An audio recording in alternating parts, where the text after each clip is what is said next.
Yang pertama menyangkal realitas Natalnya Yesus. Siapakah dia kalau bukan Dajjal? Masya Allah. Sebelum videonya berlanjut, silahkan teman-teman tekan tombol subscribe, like, dan tinggalkan komentar kamu di bawah. Kiranya video ini menjadi berkat bagi kita semua. God bless you. Dengan kematiannya telah diinjak-injak maut dan memberikan hidup bagi orang yang dalam kubur. Maksudnya kubur kematian. Begitu juga tekanan pada Kristus yang bangkit dari antara orang mati. Kristus yang ek nekron thanaton itu sama pentingnya dengan Kristus yang eks spermatos David, yang dilahirkan dari keturunan Daud. Makanya wulidal masih, haleluya, wulidal masih, wulidal masih, wulidal masih, haleluya, haleluya, haleluya, haleluya. Mau itu dinyanyikan di gereja Ortodok, di gereja Katolik, di gereja Protestan, semua gereja merayakan itu. Sampai ujuk-ujuk datanglah teolog Jerman yang bernama Jablonski, yang kemudian bikin huru-hara yang melanda seluruh dunia manusia, bahwa dewa matahari yang namanya Sol Invictus telah diambil kelahirannya oleh gereja Katolik. Semua orang derek bebek percaya, tidak kritis sama sekali. Masya Allah, ini sesuatu hal yang memalukan dunia akademik. Tidak sepotong pun ada bukti bahwa Sol Invictus itu lahir 25 Desember kita. Percaya, saudara-saudara. Nah, yang kedua, siapa yang sesungguhnya pertama kali menyangkal Natal? Kalau di dunia modern, itu adalah Paul Ernest Jablonski. Tetapi di dunia kuno sudah ada. Yang pertama menyangkal realitas Natalnya Yesus. Siapakah dia kalau bukan Dajjal? Dajjal lah yang menentang Natal pertama kali. Loh, bagaimana logikanya? Kita harus melihat pertama secara etimologis, dan yang kedua secara teologis dan historis. Pertama secara etimologis. Kata Dajjal dalam bahasa Arab itu bukan vocabulary Islam, bukan. Al-Quran tidak menyebut kata Dajjal. Dan kata Dajjal itu adanya di dalam hadis Rasulullah SAW. Tetapi kita tahu bahwa Nabi Muhammad itu lahir tahun 571 dan beliau ini sedo itu meninggal, maksudnya tahun 632. Dan kata Dajjal itu tentu muncul tidak di zaman Nabi Muhammad. Dan orang-orang Kristen juga tidak tahu ini kebanyakan. Mereka yang berasal dari tradisi barat, tradisi modern itu sama sekali nggak tahu. Kata Dajjal itu pinjaman dari bahasa Aramaik. Dan bahasa Aramaik itu adalah bahasa yang digunakan sehari-hari oleh Kanjeng Gusti Yesus Kristus. Dan itu tampak sekali dalam Alkitab yang ditulis dalam bahasa asli Kristus, yaitu Pesito atau Pesita. Nah, kata Dajjal itu berasal dari kata Dagala. Dagala itu maknanya ada dua. Yang pertama pseudo, artinya palsu, dan yang kedua itu anti, artinya melawan. Itulah sebabnya sekalipun Kristus berbicara sehari-hari di dalam bahasa Aramaik, namun demi menjangkau universalitas pewartaan Injil, Injil ditulis di dalam bahasa Yunani. Dan dalam bahasa Yunani diterjemahkan dengan dua. Matius pasal 24 ayat 24 dan Markus pasal 13 ayat 22 menerjemahkan dengan pseudo Kristos. Kristus palsu, Al-Masih palsu. Sementara di dalam surat-surat Rasul Yohanes yang ditulis di Efesus, makanya ini pentingnya kota Efesus, itu digunakan kata anti Kristus. Bagaimana teks bahasa aslinya di dalam bahasa Aramaik? Nekumun ger mesihe dagale wa nabiye dekadabuta. Nah, akan bangkit Masih Dajjal. Jadi akan bangkit Kristus palsu. Di sini digunakan kata jamak Mesihe Dagali. Wa nebiye dekadabuta, dan nabi-nabi palsu. Itu disebutkan di dalam Matius pasal 24 ayat 24 dan paralelnya di dalam Markus pasal 13 ayat 22. Lalu di dalam surat Yohanan yang pertama pasal 2 ayat 18 itu juga disebutkan di dalam bahasa Aramaik. Dati Mesiha Dagala, akan datang Al-Masih Dajjal, digunakan bentuk tunggal. Akan datang Dati Mesiha Dagala, akan datang Al-Masih Dajjal. Dan sekarang ini telah muncul Dajjal, telah muncul Al-Masih Dajjal. Vihasa wau sakiye Mesihe Dagali. Itu di dalam teks bahasa asli. Jadi Mesiha Dagala itu bentuk tunggal, Mesihe Dagali itu adalah bentuk jamak. Karena itu sejak sebelum dan setelah zaman Islam, kata Dagala ini dipakai di dalam Alkitab Kristen, khususnya di gereja-gereja yang berbahasa Aramaik. Maka diterjemahkan misalnya Anna Masihan Dajjalan sayaji'u, bahwa Al-Masih Dajjal sayaji'u, akan datang. Wahuna al-ana kasirun minal musaha'id dajjalin, dan sekarang ini telah banyak muncul Al-Masih Dajjal. Inilah salah satu tanda dari hari-hari akhir. Jelas ini kata Dajjal ini sudah dipakai sebelum zaman Islam, tapi memang dalam Islam lebih populer kata Dajjal ini ketimbang di kalangan Kristen, ya. Lalu ciri Dajjal itu adalah kafir. Dan kata kafir sebagai ciri Dajjal itu juga munculnya dalam Alkitab. Disebutkan misalnya di dalam surat Yohanes yang kedua ayat 22. Ini juga di dalam bahasa Aramaik saja saya baca, ya. Manu Dagala, siapakah Dajjal itu? Siapakah pembohong itu? Siapakah pendusta itu? Ila in eina, kecuali dia dekapar. Lah ini dekapar itu artinya yang mengkafiri. Dekapar de Yesua lahua Mesiha, yang telah kafir kepada Yesus sebagai Kristus. Hanahu Mesiha Dagala, dialah itu Al-Masih Dajjal. Dan dalam terjemahan bahasa Arab, faman huwa akadabu, siapakah al-ghazab itu, siapakah pendusta itu?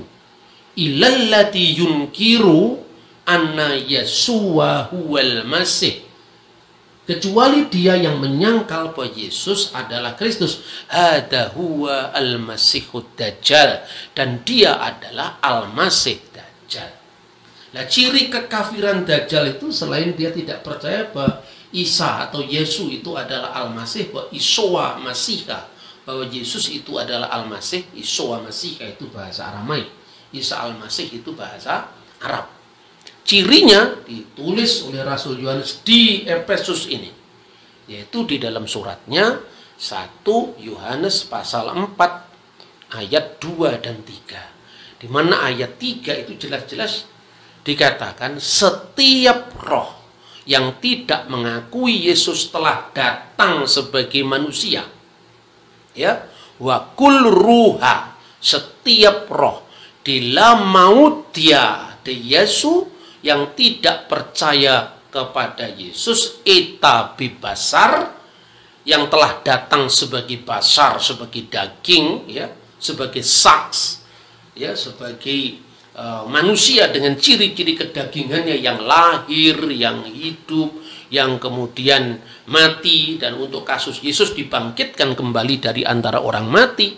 Laiteh min alaha, tidak berasal dari Allah, ilahade min Masiha Dagala, melainkan berasal dari Al-Masih Dajjal. Lengkap kan sudah sekarang bahwa Dajjal itu memang muncul dalam Injil Matius, Injil Markus, dan surat 1 Yohanes, 2 Yohanes yang ditulis di Efesus. Jadi surat-surat Yohanes itu tadi. Lalu apa yang disebut dengan Dajjal zamannya Yohanes? Dajjal itu ingat ada dua. Date Masih Dajjala, Al-Masih Dajjal, seorang sosok eskatologis yang akan datang pada akhir zaman, dan juga Vihasa Hawau Sakiye Mesih Dagali. Dan sekarang ini telah banyak muncul, banyak bangkit Dajjal-Dajjal atau Al-Masih Dajjal, Al-Masih Dajjal, yaitu mereka-mereka yang melawan ajaran Al-Masih. Dalam bentuk apa? Perlawanan terhadap ajaran Al-Masih. Dalam bentuk ajaran yang menyangkal realitas kemanusiaan Yesus. Padahal Rasul Yohanes jelas-jelas menegaskan Keholokos saks eginito, dan firman itu telah menjadi daging, bahwa hadabar itu telah menjadi basar, bahwa milta itu telah menjadi basar, menjadi daging. Milta itu firman, firman telah menjadi daging, al kalimatu sorojasadon, dan firman itu telah menjadi manusia. Karena penyangkalan firman itu menjadi daging pada zamannya Korintus, berkembang lagi pada abad-abad kemudian, pada zamannya Markion, nanti Basilides. Intinya pokoknya Yesus tidak pernah benar-benar jadi manusia, karena dia sangat dipengaruhi oleh filsafat Neoplatonisme, bahwa logos itu bukan theos dan bukan antropos. Logos itu bukan Allah dan bukan bagian dari kosmos, bagian dari alam semesta. Maka dia bukan manusia. Sebab perbedaan antara logos dalam filsafat Yunani dan logos dalam Injil Yohanes itu bertolak belakang, bagaikan siang dan malam. Dalam filsafat Yunani, logos itu entitas pengantara yang bukan Allah dan bukan manusia. Di dalam Injil Yohanes jelas-jelas ditegaskan, en arki in hulokos ke hulokos in prostontion ke theos in hulokos. Pada mulanya adalah firman, dan firman itu bersama-sama dengan Allah, dan firman itu adalah Allah. Pada pihak lain juga ditegaskan, ke hulokos saks eginito, dan firman itu menjadi manusia. Jadi bertolak belakang bagaikan siang dan malam. Jadi logos di dalam filsafat Yunani itu bukan Allah, bukan manusia. Antara, baina, dia bukan Allah, bukan manusia. Dalam iman Kristen, logos itu adalah Allah sendiri, dan pada pihak lain logos itu adalah manusia. Inilah yang melatar belakangi apa yang dikatakan oleh muridnya Yohanes sendiri, muridnya Petrus sendiri, yaitu Ignatius dari Antioquia, bahwa yang pertama itu keluar dari Maryam, yang kedua keluar dari Allah. Yesus yang keluar dari Bunda Maria, yang Marias, itu kemanusiaan Yesus yang dikenal dengan Al-Masih Ibnu Maryam, Al-Masih putra Maryam. Tapi di pihak lain ektheos itu artinya firman Allah yang keluar dari wujud Allah. Sabdo langgeng kang mijil saka Gusti kang moho langgeng ing jaman kelanggengan. Firman Allah itu telah menjadi manusia, itu sekarang. Tetapi praeksisten, praada sang firman itu in the beginning, pada mulanya, bersama-sama dengan Allah, karena firman Allah itu seperti pikiran manusia ada dalam diri manusia bersama rohnya. Begitu juga logos toteu, firman Allah, dabar Elohim, kalimatullah, itu berada dalam wujud Allah, tanpa permulaan, tanpa akhir. Dan itu bisa dibedakan dengan kemanusiaan Yesus yang nuzul ke dunia, yang nazala minas samai wa tajasada min rohil kudus wa min Maryam al-adro wa ta'annas, yang telah turun dari surga oleh kuasa Roh Kudus dan menjadi manusia melalui perawan Maria. Itu jelas sekali. Dan bukti-bukti dalam sepanjang sejarah gereja. Makanya pada zaman setelah Rasul Yohanes muncullah ajaran bidat yang dikenal dengan Markion. Markion itu punya ajaran yang namanya doketisme, berasal dari kata dokein, tampaknya. Jadi Yesus itu tampaknya manusia, tapi bukan benar-benar manusia. Makanya karena tampaknya manusia, ingat ini, Yesus tidak pernah dilahirkan, Sebab dia bukan manusia real, bagaimana lahir? Maka muncullah bencana yang luar biasa harus dihadapi oleh gereja, dan gereja tegas menganggap ajaran Markion ini adalah ajaran yang keluar dari kebenaran ilahi. Kenapa?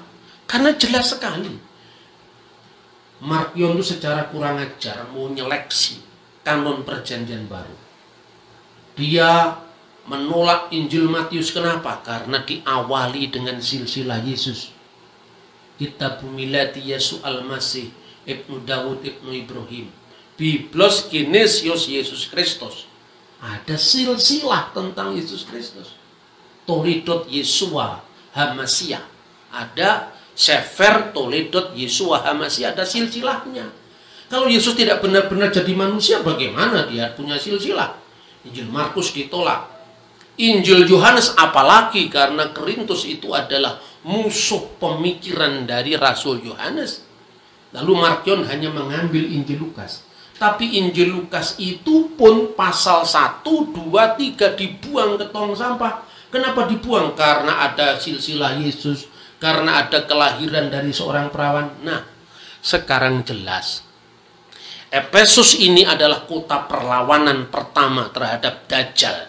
Karena itu yang menyangkal realitas kelahiran Yesus adalah Dajjal.